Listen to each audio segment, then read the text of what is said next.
أبراهام كام مدري كران كاب هزبخا تفليخا وصا نبت أنا زرئية كام مدري مدركا عندما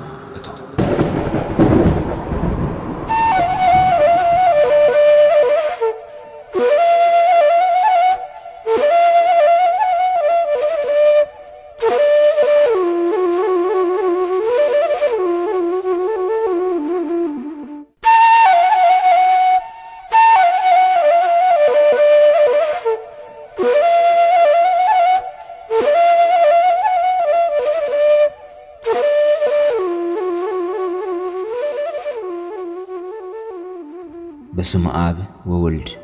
ومنفس قدوس أحد أملاك أمين نين الصحات صلوت أب لعلي سماين مدرن الإلزبالكا كبرغا كاب سماي نلعلي زخونة بعبيتكا نعلم ملو نزل عالم نفترات كلو اتجزء حيالات لكاونتي كونو مكواننتي بفرحات زسكدولكا كله تخيل كله تفلت كله تكبر لقول እግዚአብሔር كامناي كله مسغانا زبلت مسغانا نأخي مسكن كابزي أبز عالم زلو كبري بزبلت نأخات راي يخبر كاب كله لعل زبلة أبيت نأخي عبي أنا كم بزح سرحين حاتياتين أبكر ميخا فتسوم كغوم زي كل سبي موت كونا موصعتي زقباني ويتاي نسخا كم تسوات بلعلي تراي زفلطوني هايكون كان نسخا كل نوري تفلط كاب سوات تحابيه صلمات تونزيفه معصو عصي زبدلكو بدل كونا زفصمكو حطيات اترئي حيال املاخيخا كاب ገጽካ ፈጺመ كحبا ويون كسور አይክልኒ نايزل عالم هايال أملاك زخونكا أبكر ميخا كقومن كاللهو عزيز فرح كابتي تدربيلو زنبركو حمدال إلكا بعب خبري نتسقى تسوعكاني اتزقدم بدلي اتزقدم حاتياتي رسعكا كم قبري كم سرحي كم حاتياتي زيكونا بمحرتكا تأميتكاني بزوحات سوات أبل علي كفردون كسالقون كلو نسخاقن بفقري بمحرت أميتكا داقماي أي تبدل إلكا بيقريتا تقبلكاني لوليك زيابير أنا كن نزهاب كان كبري نلعولت أقاها أمونو كوينة أي ترخبكن دقاقيمة كفدلون ترخبكو كالكا أشيش بمبال داقماي أب حاتيات ودكو أب كرميخا قنوع زخونة سرح أي سرحن بزوح كفاءاتون يكبر اللهو كابي أمسيخا نابي كم زقمت كاني كحسب كاللهو زحاب كاني زقابر كالي نجار كستوعلون كاللهو ننفسي بتعمي وقصا نعين مدلايز تقوعز كيو من قدي كسكرون كاللهو وشتأي بحزني دمي كندفر أدري التأكلكوا سناي نجر كيرخب كالي نعي نزي رب حساب كتبل كابتلقو لزخونة زفانكا وريدكا نعخا زخون جزاسي إنكا أما بالعمال كتولد أملاخ كنسخا كم حددخا بقرخ تحلب نسخا دخا خوينكا نعيقن هابتام كتقبرني نسخا أرك أنكا وطيخا نعيقن كدان كتلبسني زكولو ناتكا فقري كحسبن كلهو ننفسي بتعمي تسألقا مساي زمدناي كير حكا نعي ندخم سب مزماد دلقا ناي أدام دخم سقا مسقاخا أواهيدكا تحتيلكا بتحتنا ناب عالم تقلسكا نقرقن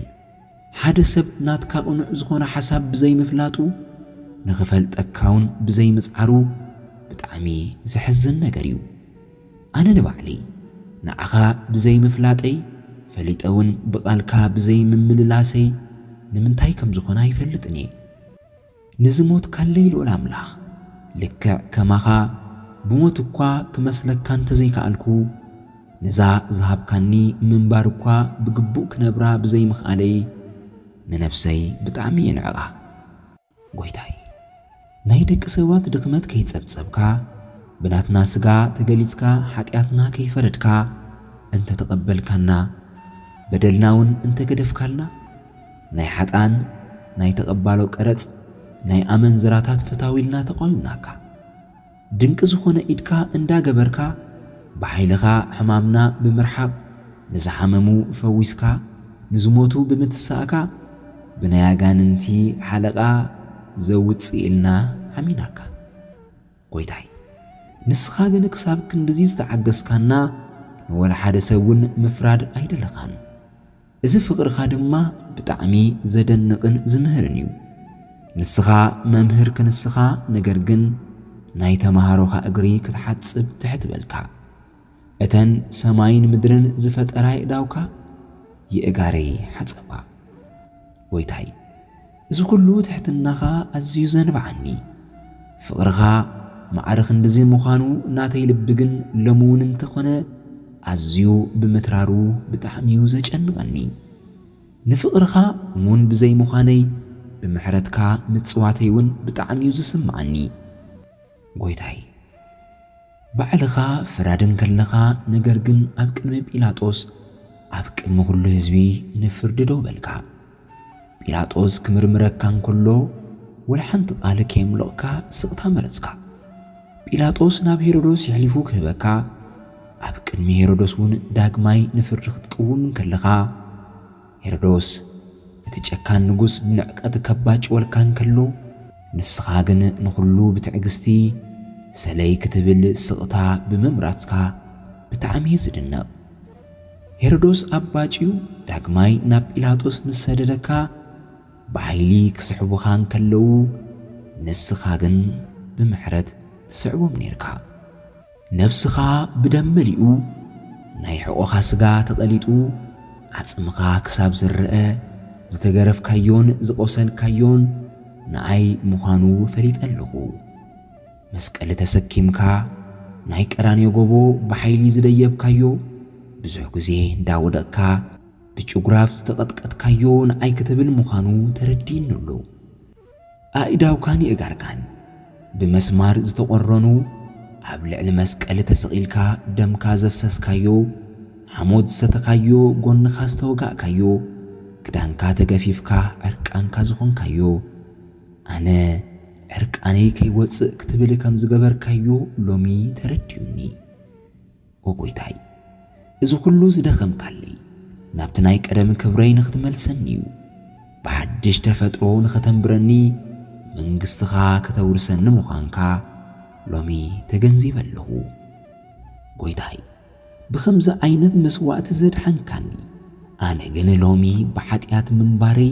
ካባኻ ሪሒቐ ኣብ ኃጢአት ምውዳቐይ ንነፍሰይ ይወቕሳ ኣለኹ። ንዓይ ዘለካ ፍቕሪ ሎሙውን እንተኾነ ከም ዘይጐደለ ሕጂ እውን ይቕረ ክትብለለይ ምፍቃድካ መሊሰ ክፈትወካ ገበረኒ። እናፈለጥኩ እንተበደልኩ ብዙሕ ግዜ ደጋጊመ ኣብ ኃጢአት እንተወደቅኩ ንስኻ እተውፅኦ ቃል ሕጂ እውን ኣይክፈርደካኒ ደጊምካ ኃጢአት ኣይትግበር ዝብል ቃል እዩ። ቅዱስ እግዚአብሔር ካብ ሎሚ ዳግማይ ኣይክብድልን እየ። ናይ ዝሓለፈ ሕይወተይ ይቕረ ግበረለይ ዳግማይ እውን ኣይክብድልን እየ። እቲ ንዓይ ከተድሕን ዘሕለፍካዮ ስቓይ ወትሩ ከም ዘፍቅረካ ገይሩኒ ኣሎ። ዘይጠቅም ድኹም ሰብ ክንሰይ ፈቲሕኩም ኣምጽኡለይ ንዋንኡ የድልዩ ኢልካ ደቀ መዛሙርትኻ ስለ ዝሰደድካለይ ብጣዕሚ ተደኒቐ ኣለኹ። ኣነ ድኹም ሰብ ንዓኻ ዘድሊ ኾይነ ምርካበይ ብጣዕሚዩ ኣገሪሙኒ። ኣብ ቅድሜኻ ሓንቲ እኳ ቅኑዕ ነገር ከም ዘይገበርኩ እንዳፈለጥኩ ከም ሓደ ዝረብሕን ዝጠቅምን ሰብ ጌርካ ንዓይ ብምሕሳብካ ክሳብ ሕጂዩ ዝድንጽወኒ። ብሕልናይ ነቲ ረቂቕ ዝኾነ ፍቕርኻ ሰናይ ግብርኻ በደለይ ዘግድፋይ እዳውካ ናብ ፍርድን ኸይበጽሕ ዝተዓገሰኒ ትዕግሥትኻ ወትሩ ስቒለይ ሓስቦ ደጋጊመ ምስ ሓሰብክዎ እንደገና ንዕኡ እንዳዘከርኩ ይግረምን ይድነቕን ቃላት ክገልጾ ዘይክእል ነገር ኣብ ከቢድ ሓሳብ ይኣቱ ዋላ እኳ ብምሩጻት ቃላት ፍቕርኻ ክገልጾ እንተፈተንኩ እቶም ዝመርጾም ቃላት ንዓኻ ዝበቕዑ ኣይኮኑን ጐይታይ እቲ ዝገበርካለይ ኩሉ ዕለት ብጀካ እሱ እንታይ ክብል ይኽእል ብዙሕ ቃላት እኳ እንተረኸብኩ ኣብ ቅድሜኻ ግን ኣዝዮም ውሑዳት እዮም ኦ እግዚኣብሔር ኣምላኽ ዘይጠቅምን ዘይረብሕን ከለኹ ከም ሓደ ዓብ ሰብ ጌርካ ስለ ዝቖጸርካኒ ናባኻ ክመጽእ ስለ ዝመረጽካኒ ኣብ ቅድሜኻ ክቐውም ስለ ዘፍቀድካለይ ኣዝየ የመስግነካ ጐይታይ ናብቲ ናይቲ ማለ ኽፍኣተይ ዳግማይ ንኸይምለስ እቲ ዝሓለፍክዎ ህይወት ደጊመ ንኸይምለሶ ኣብ ቅድሜኻን ኣብ ቤትካን ንኸይጠፍእ ቃል ይኣቱ ወትሩ ንዓኻ ጥራይ እንዳረኣኹ ንዓኻ ጥራይ እንዳሰማዕኩ ምሳኻ ወኢለ ምሳኻ ክሓድር ኣብ ቅድሜኻ ክቐውም ዋላ እኳ ነፍሰይ እንተዘይተገብኣ ምሕረት ስለ ዝገበርካለይ ዳግማይ ዕድል ስለ ዝሃብካኒ ፈጺመ ንድሕሪት ኣይክጥምትን እየ ስለቲ ዝገበርካለይ ኩሉ ስለቲ ብዙሕ ምሕረትካ እንዳመስገንኩ ንዓይ ክትብል ዘሕለፍካዮ መከራ እንዳዘከርኩ ክሳብ ዝምለሰካ ዝተጸበየኒ ትዕግሥትኻ እንዳስተንተንኩ